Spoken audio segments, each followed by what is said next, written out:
Welcome to Doctorates of the Absurd, your provider of belief on demand.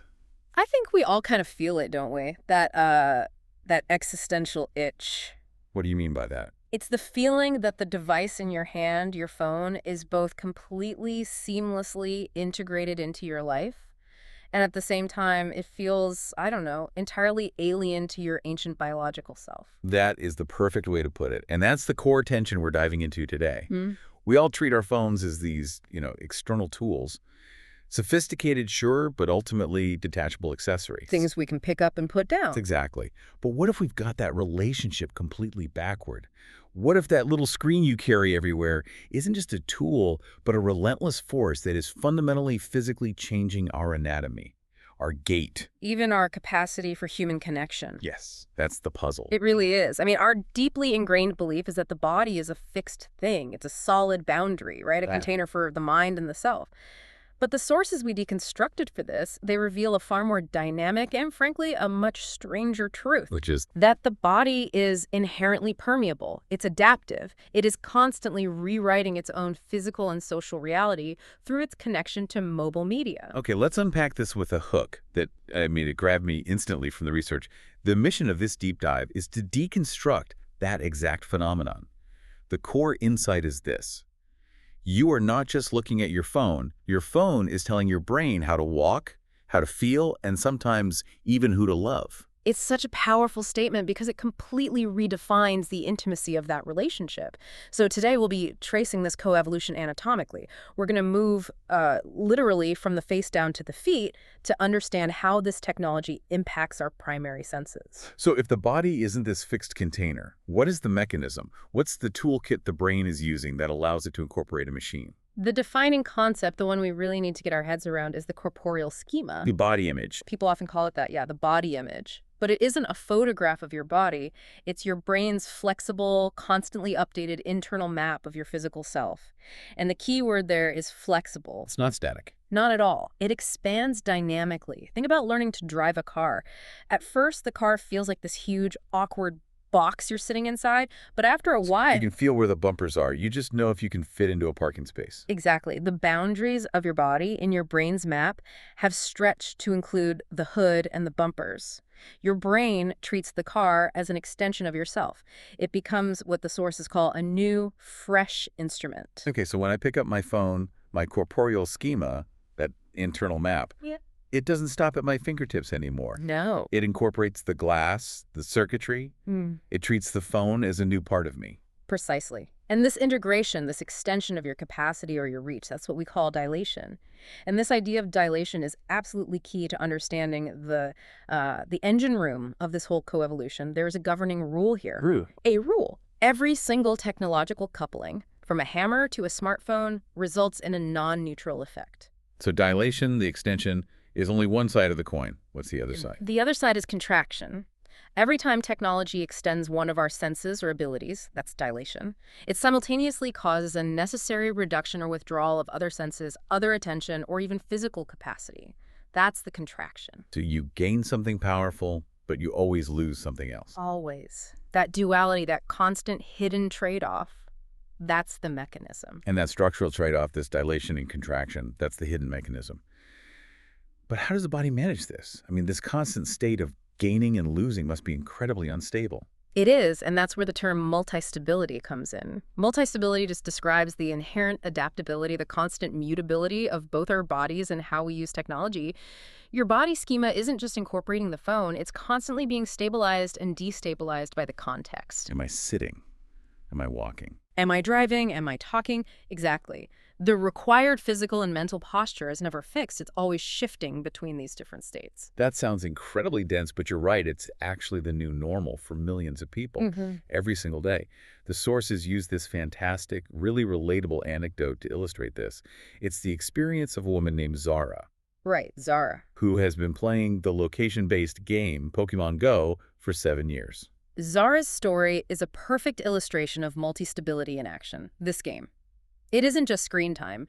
The sources call it an all-of-body experience. To succeed, she needs these, deft, gestural flicks on the haptic screen. But at the same time, her visual attention has to constantly oscillate.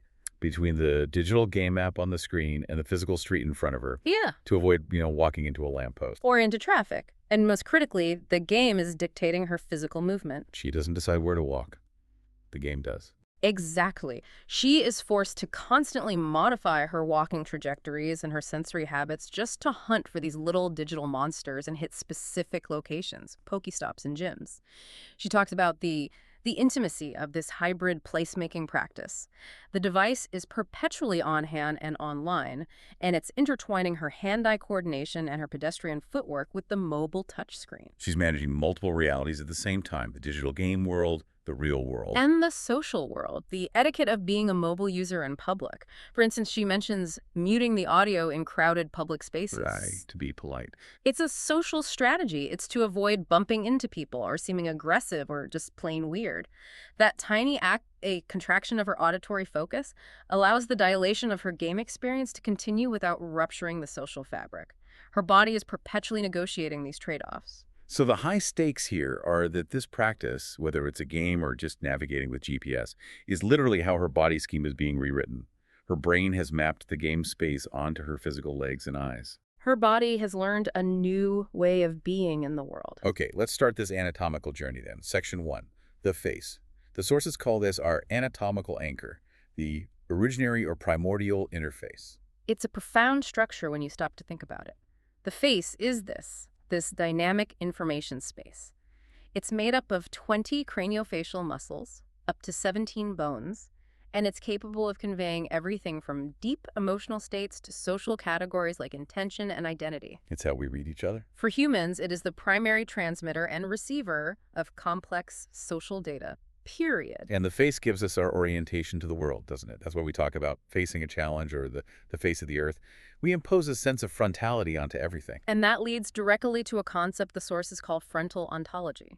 Because we, as bipedal humans, have a front and a back, we habitually impose that same spatial binary onto the objects we interact with. We designate the screen as the face or the front of the device. And that's the side we engage with. The phone screen has a front, just like us, so we approach it front to front. But isn't that just obvious? We look at the front of things. It seems obvious, but that consonance between our body's front and the screen's front is incredibly potent. It's the reason we experience digital progress, like navigating a file directory or a web page in terms of spatial relations, forward and back, in and out. And crucially, this consonance drives parasociality. Parasociality, break that down. It's the common, deeply felt experience of reacting to media content, a TikTok celebrity, a news anchor, a character in a game, as if they were real people. We face the screen, so we treat the content as if it is facing us, engaging us directly. Right.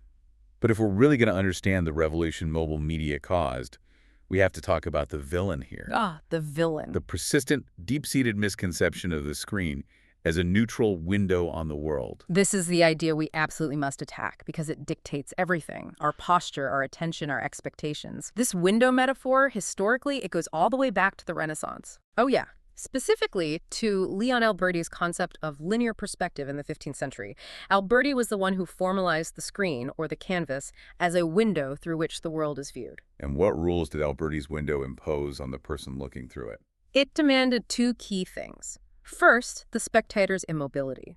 The grid of linear perspective only works. The illusion of depth is only maintained if the viewing body is fixed in space relative to the scene. In a second. It profoundly promoted ocular centrism. It established a deep cultural and philosophical bias toward vision as the ultimate source of truth, of knowledge, of objectivity. Seeing is believing. So for centuries, all screen media paintings, theater, cinema, and eventually the early TV, they all respected this tradition. We were immobile, fixed, and looking straight ahead. Exactly. Traditional screens demanded specific fixed postures. The TV invited us to lean back on the couch. The desktop computer required us to lean forward, fixed and close to the desk. Both demanded a disciplined, singular frontal orientation. But the mobile phone completely shatters that legacy. It ruptures it. We are no longer fixed. We are not. The window metaphor demanded immobility. The mobile phone demands the opposite, and this causes a massive contraction of posture that we see everywhere. The neck down posture. The neck down posture. This physical contraction, and this is confirmed by biomechanical studies, places significant and unnatural pressure on the spine. It leads to the widely recognized condition we now call media tech neck. Our attempt to maintain that traditional viewing angle while constantly looking down is physically taxing. It's non-neutral. So that neck strain is the physical cost, the contraction that pays for the dilation of mobility. The mobile screen isn't a fixed window. It's a liminal window. A frame that travels with us wherever we go. Right, and that portability fundamentally changes the frontal relationship. It disintegrates the need for a fixed frontal orientation. It adapts seamlessly to our macromobility, walking through the city, riding a train, and our micromobility, the subtle, fluid, gestural flicks the fingers require to interact with the device while you're in motion. This constant shifting of posture and focus. I mean, it must make singular attention almost impossible. We're constantly multitasking, even if it's just looking at the screen and then looking up to avoid that lamppost. This defines the new state of being. It's a perpetual, multi-stable state. The sources call it an ontology of everyday distraction. But this isn't just about personal isolation. It actually changes our social spaces. Consider the modern family room. Which was historically the communal electronic hearth. Right, where everyone faced the TV together, a single point of focus. Now, everyone is in the same room, but facing a different direction. The sources describe this contemporary family scene where the room is just buzzing. One child is on a laptop and mobile, chatting on Discord. Others are on tablets. But, and this is a key point, the social experience isn't isolated. It's interwoven. They're still interacting. Constantly. They frequently pause their individualized activity to show off a hilarious meme or a clever Minecraft creation. The technology is individualized. That's a contraction of shared focus. But the social experience is dynamically interwoven, which is a dilation of social connection. So distraction isn't necessarily withdrawal. It's just a new form of attention management. And we use the screen actively to manage our identity in public spaces too, right? Absolutely. This relies on an active social strategy, which the sociologist Irving Goffman famously termed face work. Face work. When you engage with your mobile screen in public checking texts while waiting in line or casually gaming on the subway, that's a form of social cooperation. You avert your gaze from strangers, and in doing so, you fulfill the tacit social agreement of non-interaction. The screen acts as a kind of protective shield. It's a bubble. It maintains a private bubble in a crowded public space. The face, by being oriented downward toward the screen, signals, "I am busy," and that protects the user from unwanted interaction. Which brings us to the ultimate relationship between the face and the screen. The selfie economy. The mobile device is perpetually ready to capture our image, turning the face into a form of currency. The mobile camera phone has intensely accelerated that screen-face relationship. Phenomenologically, taking a selfie is a coordinated physical act. It's not passive. It is the formation of a literal hand camera assemblage where the arm is outstretched and the face has to be angled just so. It demands a lot of dexterity. Significant manual dexterity and limbic control.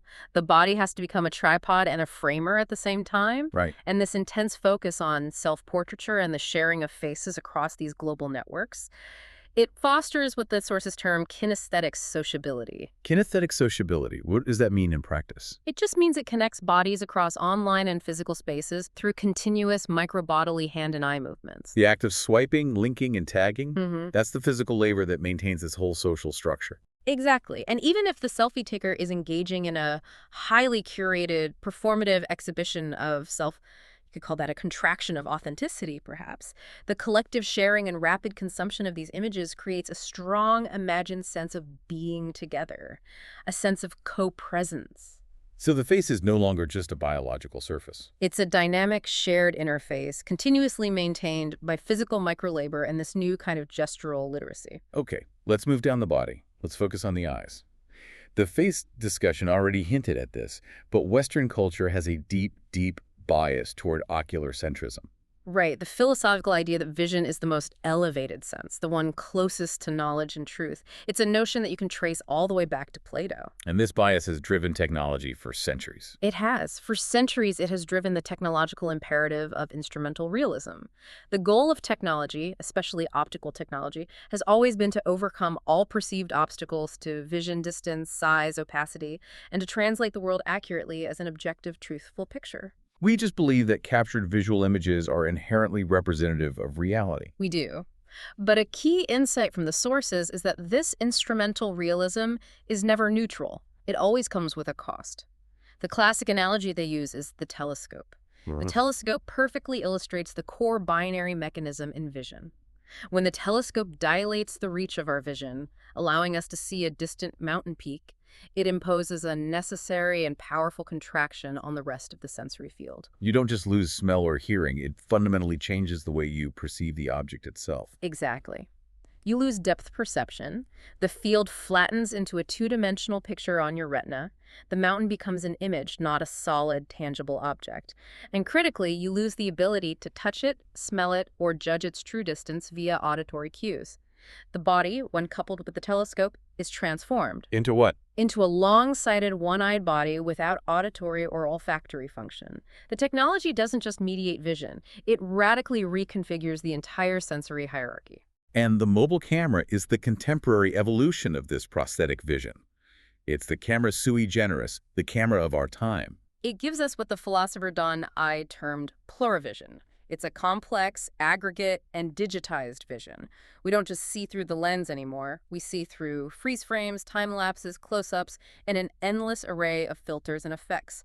To be visually literate today is to master these digital techniques. And this plurivision, it fuels new forms of connection, right? Like the kinesthetic empathy we see constantly on video platforms like TikTok. This is where the body comes right back into the viewing process. When a user watches a demanding TikTok dance challenge, for example, that audio-visual performance is not passively absorbed. What happens then? The sources suggest it is internally simulated and felt in the bodies of other users.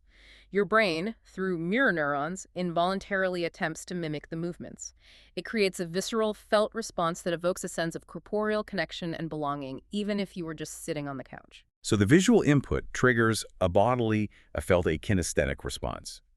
This really proves we have to challenge ocular centrism, because sight and touch are inherently linked. This brings us to haptic vision. Right. Haptic vision recognizes that our comprehension of three-dimensional space and depth is learned initially through tactile engagement with the world as infants. When we see something, our mind implicitly asks, what would it feel like to touch this? And the ubiquity of the touchscreen means that our vision must now constantly complete the illusion of touch. The sensation of gravity or springiness in an app or a game is not just visual. Our eyes and our hands interact in a syncopated fashion to complete the illusion of reality. This isn't just theory, is it? It's built into technology designed for accessibility. It absolutely is. Mobile accessibility apps demonstrate haptic vision in a very literal way. Take the Apple Watch's tactic function. It allows visually impaired users to see directional data from maps with their hands using customizable vibration patterns. The physical sensation, the touch, is the signal that enables the function of sight. Let's look at a key moment in recent history when a wearable device tried to leapfrog this whole established body-screen relationship. The failure of Google Glass contrasted with the success of Snapchat spectacles. This comparison is so illuminating. It really confirms the power of our ingrained frontal ontology. Google Glass was, for many reasons, a commercial and cultural failure. And part of that failure was its attempt to efface the ingrained frame of screen interaction. It tried to eliminate the window. It tried to eliminate the window. By displaying information right in front of the eye, Glass disrupted the established body-screen relation. Users felt that the removal of the frame, the inability to face or turn away from the information, was disruptive to their fundamental bodily orientation to media. Just felt wrong. It felt wrong. Glass tried to transform the entire landscape into an information interface, bypassing that frontal face-to-screen relation that our body schema had been training for centuries. It asked too much. The body rejected the deframed vision. But Snapchat spectacles worked. Conversely, yes, Snapchat spectacles succeeded precisely because they focused on integrating seamlessly with the body's lived experience. They just captured and shared personal experience effortlessly. The CEO even described using them as seeing my own memory through my own eyes. It's an experience of the experience. Exactly. It enhanced the sense of felt presence, linking the visual memory directly to the user's corporeal perspective. They didn't challenge the fundamental role of the body, they leveraged it. Okay, that brings us to the ears, the soundscape. McLuhan famously called the telephone an extension of the ear, and the ear is a seriously sophisticated piece of equipment. It is, and we often take it for granted. Our outer ears, the pinnae, they funnel sound, and the subtle distinctions in time and volume between our two ears allow us to determine direction and distance with incredible accuracy. Crucially, we understand sound phenomenologically. Right. We don't just hear vibrations, we hear the sounds of things. The sources use the example of hearing the six-sided shape of dice rolling in a box just based on the texture and composition of the sound. Right, I get that. So the core tension in mobile sound is this idea of nomadic telepresence. That's it. When we use a phone, as Roland Barthes suggested, the speaker has to collect their whole body in their voice, and the receiver has to collect their self in their ear. The voice becomes the vehicle for embodied presence across a distance. But portable sound used to be about privacy. It did. Early portable sound players, like the Walkman and the iPod, created a powerful contraction called auditory privatization. They established a sonorous envelope, a continuous private sound bubble that allowed users to deny the outside world, to manage the often chaotic urban experience. They were cocoons. They were intentionally cocooned and discreet. But the mobile phone fundamentally breaks that privacy model. It's experientially discontinuous. What do you mean by discontinuous? This is a complex dilation-contraction trade-off in public space.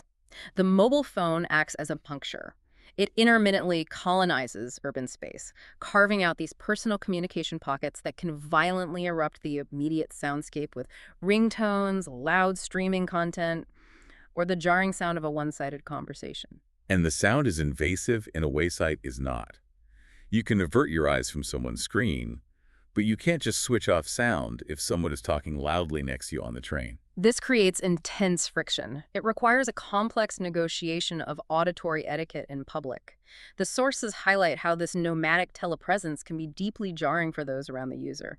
It often makes the user appear to be talking to themselves, or it forces strangers to become involuntary listeners to very intimate conversations. And the user themselves struggles to manage their emotional response and their posture at the same time. Absolutely. The philosopher Sadie Plant observed that mobile users often look as though they don't quite know how to reconfigure their voice tones and postures because the emotional response to the conversation they are having is quite incompatible with their physical public location. They have to manage the simultaneous intersection of the real present and the conversational present. Finally, we have to acknowledge the fundamental shift in the phone's role.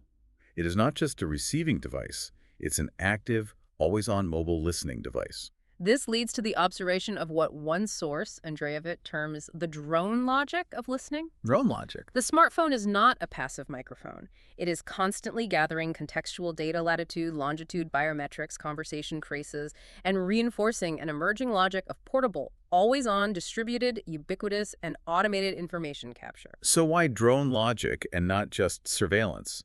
The term emphasizes the ubiquity and the automation. It acts as a drone-like probe that extends the reach of our sensory capacities, allowing us to connect. But simultaneously, it radically colonizes our most personal space for automated, predictive data harvesting. The device becomes an extension of our ears that listens for us, but crucially, it also listens to us. Let's move now to the hands. This is arguably the most intimate point of physical contact with the mobile device. The hand is just an astonishing tool. It really is. 27 bones, 24 degrees of freedom. It's responsible for both discriminative touch, the facts of texture and temperature, and emotional touch, social bonding, comfort. The hand-tool relationship is fundamental to how we build our body schema. And the rise of the touchscreen introduced an entirely new gestural literacy. The interface relies on bare skin conductivity, on the subtle moisture of our fingertips.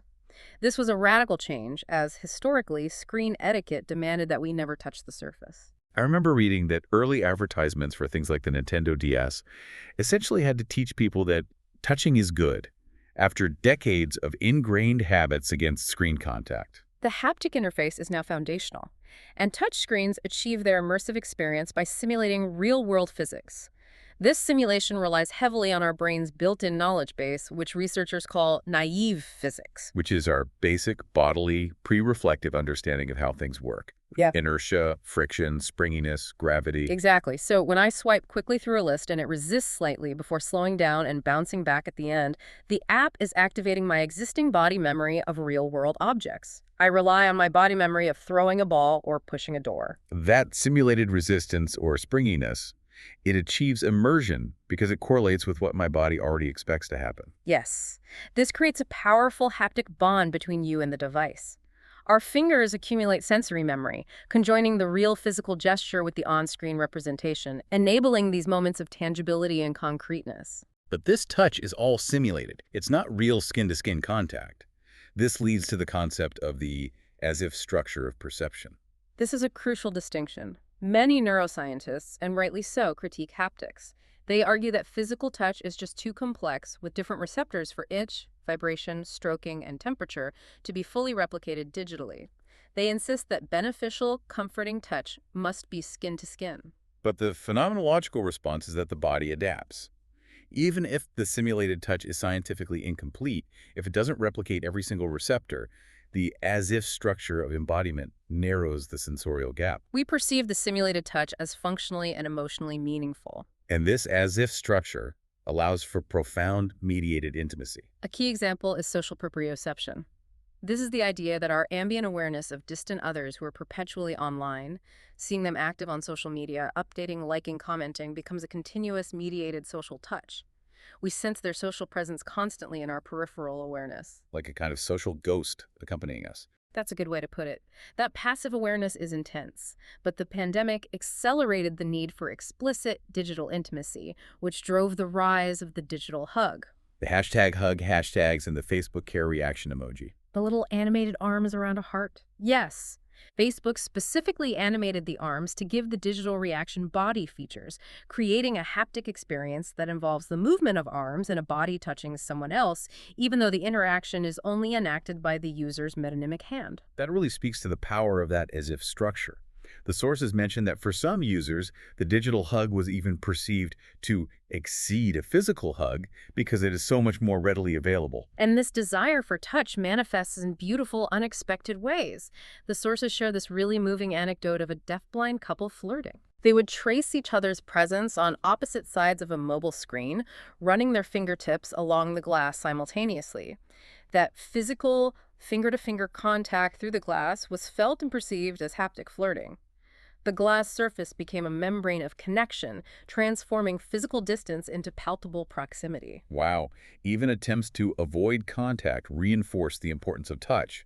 The rise of touchless payment systems during the pandemic was designed to eliminate physical contact, but they still retain a tactile quality. We call this touch potential. These systems rely on near-field communication, requiring the user to place their device in close proximity, the communicative near field to the terminal. The possibility of electrical transfer of action at a distance suggests that touch perception is always proximal or proximate. The touch is always in potentia or possible, even when contact is actively avoided. The body expects and anticipates the haptic interaction. Okay, now let's shift to the anatomical structure that media studies often overlooks. In the feet. The poor, neglected feet. They are complex sensory organs, 26 bones, over 7,000 nerve endings, absolutely vital for balance and constant movement adjustment. The anthropologist Tim Ingold critiques the cultural privileging of the hand, arguing that we must restore bipedal haptics and circumambulatory knowing. Knowledge and understanding gained through the act of walking itself. Yes, walking is fundamental to our corporeality, but the mobile phone has radically modified our gait and our attention. The most immediate contraction of walking is the widespread phenomena of downcast eyes and distracted gait. It disrupts the necessary scanning gaze required for pedestrian flow and safety. This results in the Bluetooth pedestrian phenomenon, someone who appears to be talking to themselves, which necessitates heightened situational awareness from everyone around them. And users adopt specific physical strategies to manage this while walking. They do. They adopt distinct repertoires of gestures, stopping mid-sidewalk, bowing the head deeply, shielding the mouth with a handall to maintain that private conversation bubble. They are literally creating a private auditory and visual space within the public urban environment. It's a micro-territorial claim managed by their body posture and the device. But this contraction is happening at the same time as a powerful dilation through play. Location-based games dramatically modify walking habits, turning the simple act of movement into a form of pedestrian labor. Pokémon Go is the prime, globally recognized example. The sources note that the gameplay takes on characteristics of the situation as derive. Which is an unplanned journey where you let the urban environment guide you. Right. And Pokémon Go enforces a modified derive by dictating the user's movement. Players take detours to hit Pokéstops, changing their established routes through the urban space. This active, directed walking is a form of pedestrian labor that interweaves the digital map and the physical street. That fusion of physical activity and digital reward is incredibly potent. Another perfect synesthetic example is Zombies Run. That app is a model of seamless synesthetic mobile coupling. It perfectly integrates audio storytelling for the ears with running for the feet and an effective response. The fear and excitement of being chased by zombies. How does it maximize intimacy? By having characters whisper agent instructions directly into your headphones while your feet provide the locomotion and the biometric data required for progression, the fear and urgency you feel in your ears directly controls the pace of your feet. And finally, we see this extraordinary creative dilation in fitness tracking apps like Strava. This demonstrates the ultimate merger of the body schema and the map. Users employ the app to create map overlay line drawings, known as Strava art, by meticulously walking or riding predetermined routes across a city. Think of the famous example of the enormous bull drawn across central London or a woolly mammoth traced in Taiwan. These require thousands and thousands of steps. That level of spatial and bodily coordination must be incredibly intense. It demands an extremely dynamic mode of haptic vision. The user has to constantly shift their attention between the immediate ground they are walking on, the grounded bodily view, and the bird's-eye map view on their screen to ensure they follow that abstract digital line.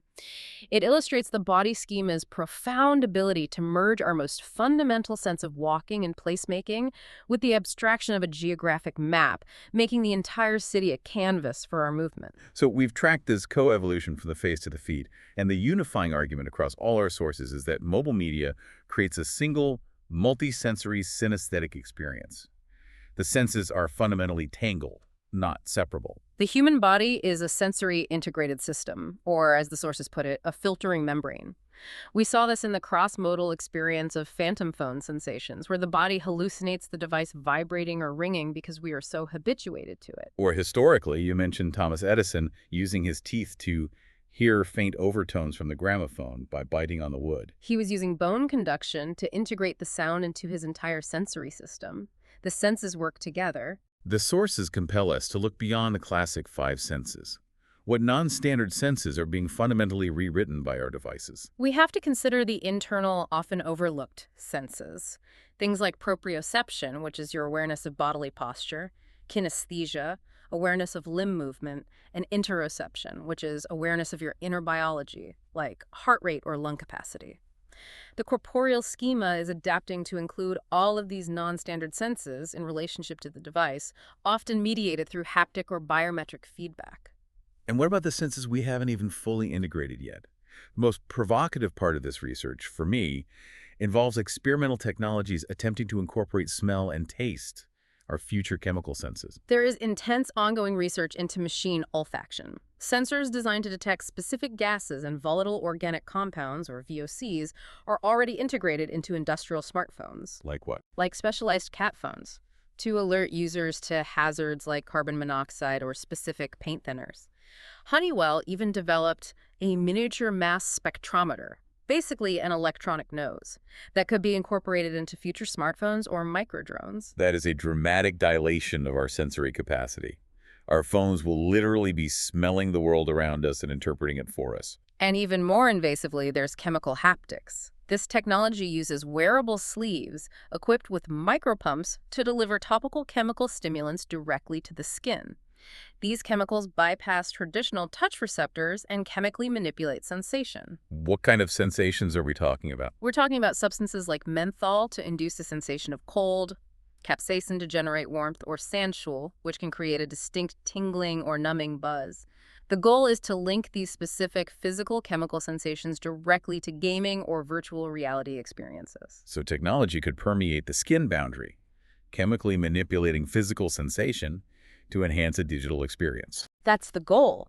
It proves the body is infinitely adaptable, but it also raises immense ethical questions about allowing technology to chemically manipulate our inner biology simply for the sake of immersion. Absolutely.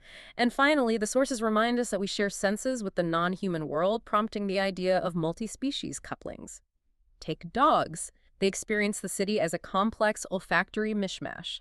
They might utilize stereoolfaction, sampling odors independently through each nostril to create a 3D smell map. Technology has to account for perception beyond the human norm, recognizing that our technologies are always already embedded in a palimpsest of cultural milieus and collective habits, whether they're human or animal. So if we pull all of these threads together, what is the core lesson of this entire deep dive? The core lesson is that our body is profoundly pliable. The corporeal schema is not a fixed architectural blueprint.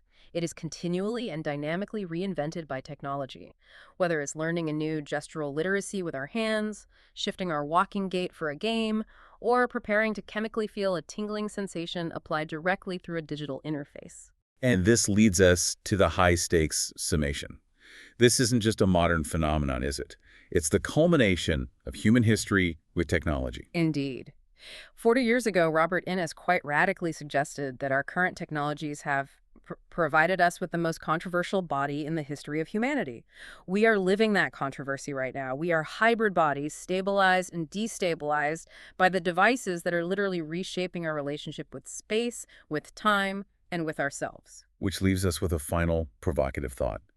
If the core social problem of ubiquitous mobile media is that it generates profound skin hunger, a deep lack of physical social touch, leading to this emotional and social contraction, and we now know that technology can be chemically applied to our arms to make them tingle or feel warm, what new, potentially invasive sensory technologies will society willingly embrace simply to gain back the essential tactility and intimacy we have inadvertently given up? That is the ultimate question we leave you to mull over. Thank you for joining us for the deep dive. Until next time.